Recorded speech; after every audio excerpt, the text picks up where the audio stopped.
Thank you, Mr. Chairman. Of course, the leftist lawfare didn't start here. I think it started when the Democrats used the IRS to target Tea Party volunteers for harassment and intimidation in advance of the 2012 presidential election. In the 2016 presidential election, the FBI, the DOJ, and our intelligence agencies used their power to legitimize the lie that had been concocted by the Hillary Clinton campaign that Trump was colluding with the Russians. Despite knowing this was a lie, these agencies used their powers to legitimize it, to authorize spying on the Trump campaign, and to terrorize its supporters. And when this failed, they continued to pursue it, to undermine the Trump administration, question the legitimacy of the election, and shook this country apart for more than 2 years before the lie was finally fully exposed to the public thanks to the Inspector General's reports. Then we have the 2020 presidential election. Hunter Biden's laptop contained emails that clearly documented long-standing influence peddling scheme involving the Biden family, in which millions of dollars were paid. Yet 52 high-ranking intelligence agency officials signed a letter circulated by the Biden campaign calling it Russian disinformation.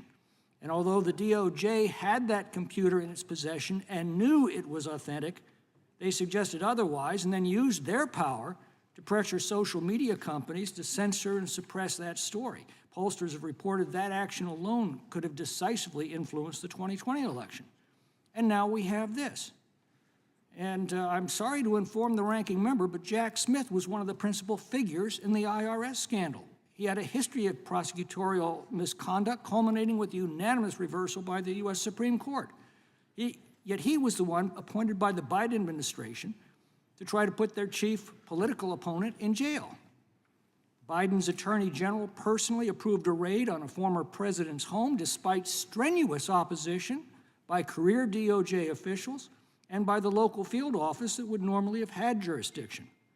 Alvin Bragg, who campaigned by boasting he'd prosecute Donald Trump, was joined by the number 3 official in the Biden Justice Department. Nathan Wade, named prosecutor by his paramour, Atlanta DA, spent 8 hours consulting with the White House counsel at the White House before filing these felony charges, not to mention the multiple failed attempts by Democrats to throw Trump off the ballot. This administration, its Confederates, have broken every political norm, every civil tradition, every due process protection that shielded Americans from the convulsions suffered by banana republics.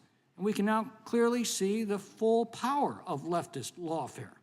We always thought this couldn't happen here, but it has. And my question is what can be done by Congress, first of all, to close this Pandora's box and assure that it is never opened again? Mr. Bailey?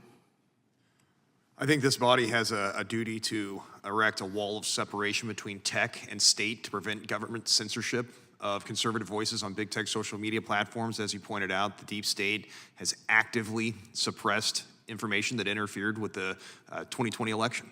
I think that will continue to happen as we move into 2024. And I think the distinguished member is absolutely right that we've got to stop looking at lawfare in terms of trees and start seeing the forest for what it is. It's censorship, it's civil suits, it's President Trump being unconstitutionally stricken from the ballot in states, it's now criminal charges. It's the turning of the most terrifying powers that government possesses against its own citizens to influence elections. And this has been going on now through several cycles, and now it's getting to a whole new level. Mr. Traynor? Thank you for the question.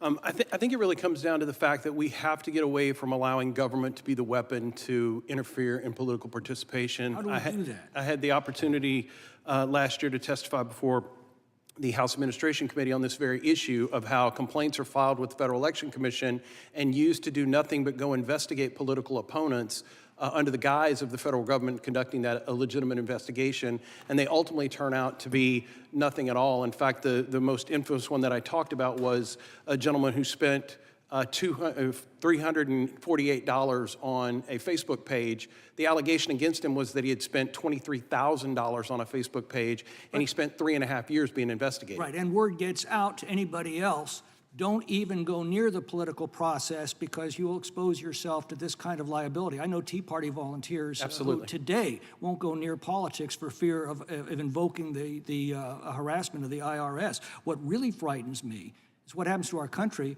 when Trump if Trump narrowly loses the election and the case is then overturned and repudiated and exposed by the higher courts, that could tear our country apart. Ms. Foley, final word? Well, I mean, I think there are a few things that, at a minimum, should be done. One is to defund the district attorneys and actors who engage in these nefarious acts. Two, I think the Congress needs to use its oversight authority. It has clear oversight authority under the Civil Rights Act to make sure that law is not weaponized to prevent people from exercising their First Amendment freedoms and other constitutional rights. And I think that's really a pattern that's going on today. I think there's mass intimidation through lawfare and other means to intimidate, especially those on the right, from speaking their mind, from gathering, from assembling, from protesting. I think also we're, to a certain extent, you know, we're late to the game as conservatives and Republicans, but we have to start engaging in lawfare of our own. I think there's various ways, for example, that Mr. Trump, if he wants to, Well, my time is up, but I hope we don't do that. We must never allow the left to become our teachers.